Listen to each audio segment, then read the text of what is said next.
ఒంటరిగా ఉన్నప్పుడు నచ్చిన పని చేస్తాము. ఒంటరిగా ఉన్నప్పుడు ఎటు వెళ్తావో నీకు తెలియదు. ఒంటరిగా ఉన్నప్పుడు ఎంతసేపు అయినా పడుకోవడానికి నువ్వు సమయమే చూడవు.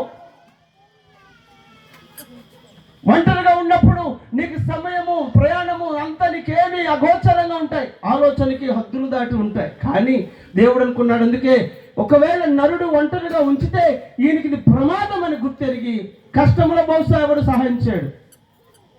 ఆపదొస్తే ఆదుకునేవాడు లేడు. పని చేస్తే బుద్ధి చెప్పేవాడు లేడు. దారి తప్పిపోయినప్పుడు సరిచేసేవాడు లేడు. దిగజారిపోయినప్పుడు చేపట్టి లేపడానికి ఎవరు ఉండరు.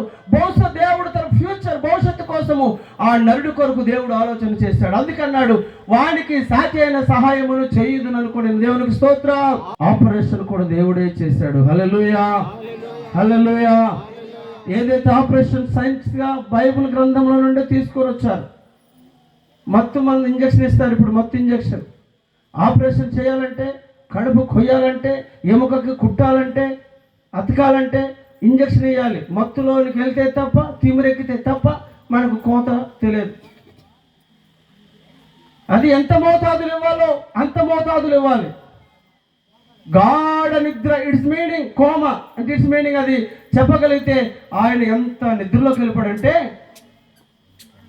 ఆయనకి ముక్కలు కోసిన అర్థం కాదు. పక్కలోని చెముక తీసేస్తాడు ఇమీడియట్లుగా. వెంటనే పూడ్చాడంటే కుట్టాడని అర్థం. అక్కడ మళ్ళా సర్జికల్ చేశాడు దేవుడే.